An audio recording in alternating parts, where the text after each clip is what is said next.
नमस्कार, आप सुन रहे हैं ये पुस्तक बक ब्लू पर।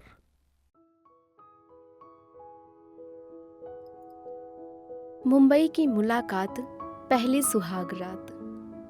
हुआ यूं कि उसके पापा को बैंक के काम से नागपुर जाना था। वो अपनी वाइफ और छोटी बेटी अंकु की बहन को साथ लेकर गए। अंकु अकेले मुंबई में 10-12 दिन तक। हमने पहले ही प्लान बना लिया था। लक्ष्य ने सोचा कि जनरल डिब्बे में सफर कर उससे मिलने जाऊंगा। वक्त और पैसों की कमी में इंसान बहुत कुछ सहना सीख जाता है। जब दिल एक्साइटमेंट से भर जाए तो शरीर की थकावट महसूस नहीं होती। लक्ष्य ने एक छोटा सा डिब्बा लिया जिसमें मम्मी का मंगलसूत्र रखा। शायद यही चक्कर, जब तक शादी ना हो लक्ष्य किसी के साथ फिजिकल नहीं हो सकता। बचपन था पर सोच किसी अधूरे ब्रह्मचारी जैसी थी। लक्ष्य ने अंकु से शादी की बात छेड़ी। वो मान गई। उसे भी एक्साइटमेंट था क्योंकि ये उसके लिए भी पहला अनुभव था। मुंबई पहुंचा, ट्रेन से उतरा और वही किया जो अंकु ने बताया था। लोकल ट्रेन पकड़कर उस स्टेशन गया जहां वो इंतजार कर रही थी।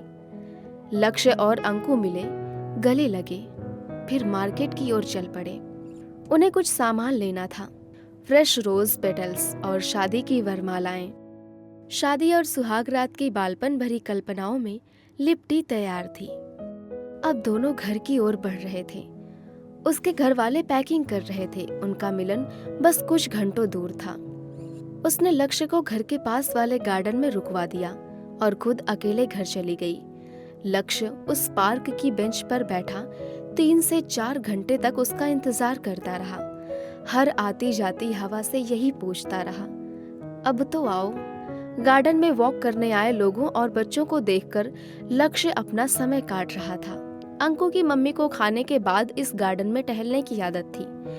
अंकु ने लक्ष्य को मैसेज कर दिया, मम्मी आ रही हैं, दिखना मत वरना पहचान में आ जाओगे तो परेशानी होगी। जब उसकी मम्मी आई और फिर चली गई, तब जाकर लक्ष्य थोड़ा रिलैक्स हुआ। उसके घर वाले जब स्टेशन के लिए ऑटो में रवाना हो गए, तब अंकु ने मुझे बुलाया। रास्ते में लक्ष्य ने एक मेडिकल शॉप से खुद के लिए आत्मविश्वास को थोड़ा और मजबूत करने के लिए एक गोली ली।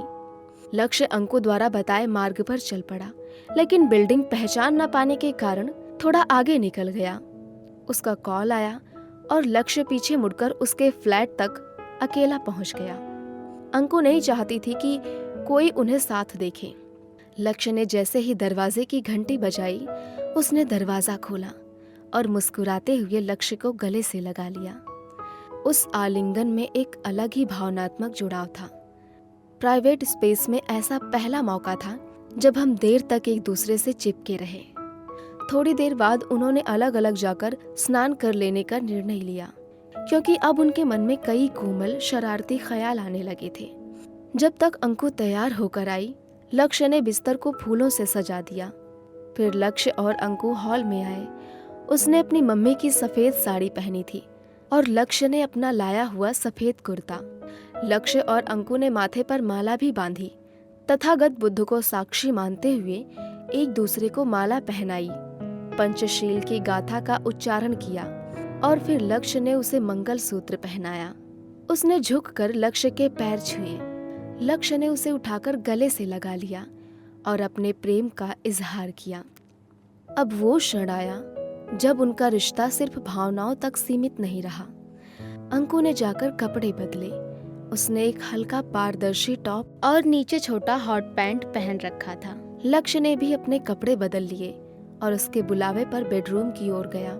एसी की ठंडी हवा कमरे को सुहावना बना रही थी। हल्की रोशनी में सब कुछ स्वप्न जैसा लग रहा था। नएपन की झिझक और गहराता साथ। दोनों ने पहली बार शारीरिक निकटता को महसूस किया। अंकु की मासूम सी मुस्कान, उसके भीतर की एक्साइटमेंट और लक्ष्य की घबराहट सब एक साथ गूंज रहे थे। लक्ष्य ने उसके शरीर को चूमा, स्पर्श किया और वो भी सिहरती, मुस्कुराती, नए एहसासों से भीगती चली गई। जब लक्ष्य ने पहली बार एक सीमा पार करनी चाही, उसे तकलीफ हुई। उसने उसे खुद से दूर कर दिया, दर्द इतना तीव्र था कि उसने अचानक उसे पीछे धकेल दिया। लक्ष्य बिस्तर के दूसरे कोने तक पहुंच गया। उसके पैर कांप रहे थे।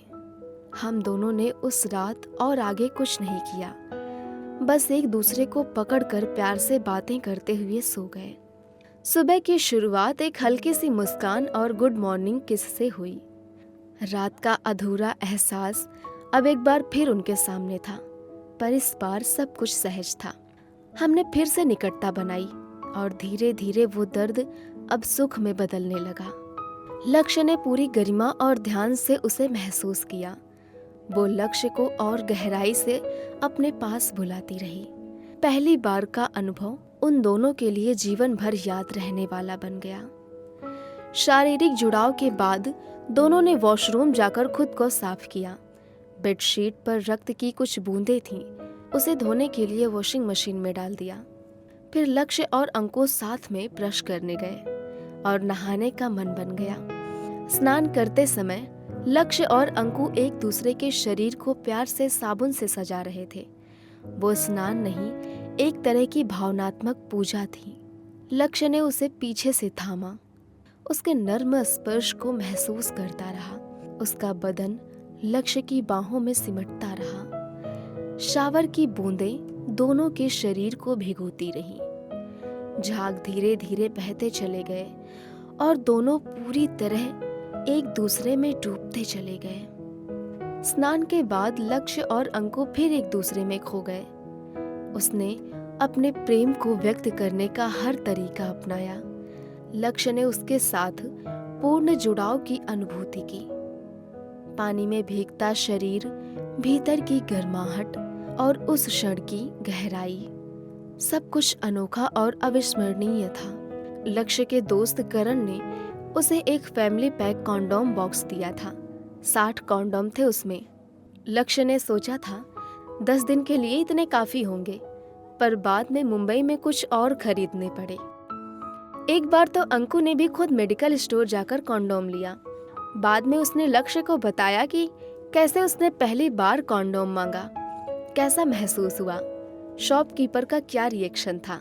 उसके लिए ये अनुभव थोड़ा हिचकियों से भरा, पर कहीं ना कहीं एक नए आत्मविश्वास का भी प्रतीक था। वो बहुत खुश थी, ये बताते हुए कि उसे कितनी खुशी हुई जब उसने मेडिकल शॉप से बिल्कुल निडर होकर कॉन्डोम मांगे। उसकी उस बोल्ड और आत्मविश्वासी अदा ने लक्ष्य के दिल को छू लिया। लक्ष्य को भी बहुत अच्छा लगा। कभी कभी अंकु को ट्यूशन जाना पड़ता था ताकि घर वालों को हम दोनों की बातों का कोई अंदेशा ना हो। जब वो शाम को ट्यूशन जाती तब लक्ष्य खाना बनाता। ट्विलाइट की रातें और वोदका वाली शामें।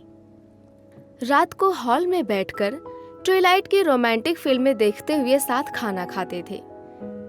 उसकी फेवरेट मूवी सीरीज थी, इसलिए लक्ष्य पहले से ही उसके चारों पार्ट की सीडी लेकर आया था। अगर कभी लाइट चली जाती तो हम थाली के चारों ओर 4 मोमबत्तियां लगाकर रोशनी के बीच खाना खाते। लक्ष्य उसे खिलाता और वो उसे।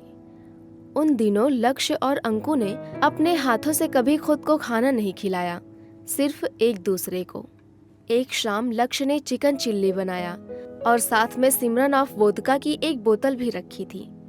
रात को उन्होंने पिया और एक दूसरे की बाहों में समा गए। चिकन ज्यादा बन गया था। उन्होंने पेट भर खाया और बाकी बचा हुआ सुबह के लिए फ्रिज में रख दिया। उन दिनों हम दिन भर एक दूसरे के साथ रहते और हर थोड़ी देर में शारीरिक निकटता को महसूस करते। हमने कई अलग अलग पोजीशंस को एक्सप्लोर किया और समझने के लिए कभी कभी वीडियोस भी देखे ताकि जान सकें कि कैसे और क्या करना है। यौवन का जोश और एक दूसरे के प्रति आकर्षण उस समय बेहद तीव्र था। कई बार लक्ष्य ने वायग्रा की 50 mg की गोली भी ली, जिससे उनका साथ और लंबा हो पाता। एक रात जब एसी की ठंडी हवा कमरे में बह रही थी, हमने प्रेम करना शुरू किया। कुछ ही देर बाद बिजली चली गई, पर लक्ष्य और अंकु रुके नहीं। शरीर पसीने से तरबतर हो गया। फिर भी उन्होंने पोजीशन बदल बदल कर अपने संबंध को आगे बढ़ाया। लगभग 45 मिनट बाद लक्ष्य ने खुद को पूरा समर्पित किया।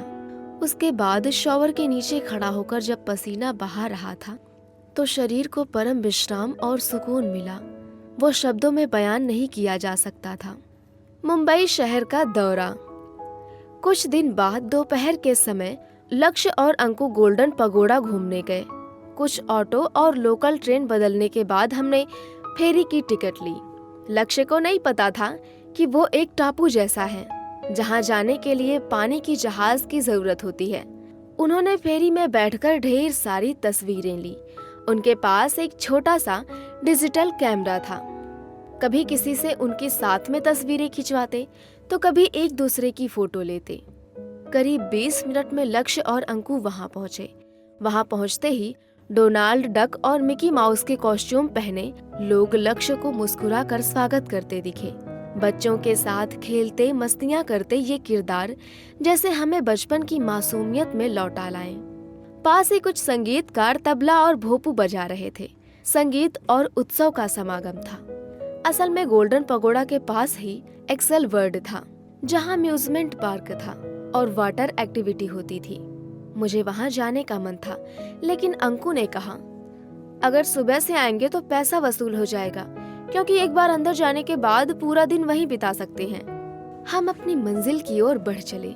गोल्डन पगोड़ा एक मेडिटेशन सेंटर है। गेट के पास ही बुद्ध की एक बड़ी मूर्ति थी और तस्वीरों पर लगी पाली और हिंदी भाषा में ज्ञान की बातें उकेरी गई थी। वे दोनों उन विचारों को पढ़ते, समझते और एक शांतिपूर्ण एहसास में डूबते जा रहे थे। हालांकि दोनों अंदर नहीं जा पाए, क्योंकि वहां सिर्फ मेडिटेशन के रजिस्टर्ड मेंबर ही जा सकते थे। उन्होंने बाहर से झांका, कांच के दरवाजे से अंदर का दृश्य देखा, वहां कुछ तस्वीरें ली और फिर आगे बढ़ गए।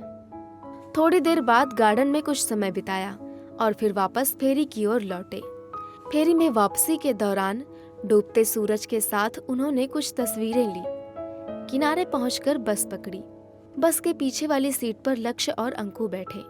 लक्ष्य खिड़की की ओर और अंकु बाजू में। जब आसपास कोई नहीं था, अंकु ने मेरी ओर झुककर कहा, किस करनी है? लक्ष्य ने थोड़ा हिचकिचाते हुए कहा, घर चलकर कर लेंगे, कोई देख लेगा। वो मुस्कुराकर बोली, मुंबई में ये सब नॉर्मल है, यहाँ सब चलता है। और फिर उसने लक्ष्य को किस कर लिया। लक्ष्य ने उसे रोका नहीं, बस उस पल को महसूस किया। उसकी आत्मविश्वास उसकी बेबाकी में खो गया। लक्ष्य को उसकी यही बात बहुत पसंद थी। वो बिंदास थी, बेखौफ थी और पूरी तरह अपनी। घर लौटते हुए दोनों काफी थक चुके थे। उन्होंने रास्ते से लिया हुआ पार्सल खाना खाया और फिर मूवी देखते देखते हॉल के सोफे पर ही सो गए। सोफे पर चिपककर सोना ही वो तरीका था जिसमें हम एक दूसरे के बिल्कुल करीब रहते, वरना बिस्तर पर अक्सर मेरी करवटों की वजह से सुबह उठने पर लक्ष्य और अंकु अलग अलग किनारों पर मिलते। सुबह जब लक्ष्य की नींद खुली और पाया कि अंकु अब भी पास सटी हुई है, तो वो एहसास लक्ष्य के लिए काफी दुर्लभ और सुखद था। उस दिन उसकी ट्यूशन नहीं थी, क्योंकि वो अल्टरनेट डे पर ही जाती थी, तो दोनों घर पर ही रहे। अभी आप सुन रहे थे ये पुस्तक बक ब्लू पर। आपको ये किताब कैसी लगी कमेंट में हमें जरूर बताएं। साथ ही स्क्रीन पर दिए गए सभी प्लेटफॉर्म्स पर हमको फॉलो करना ना भूलें। धन्यवाद।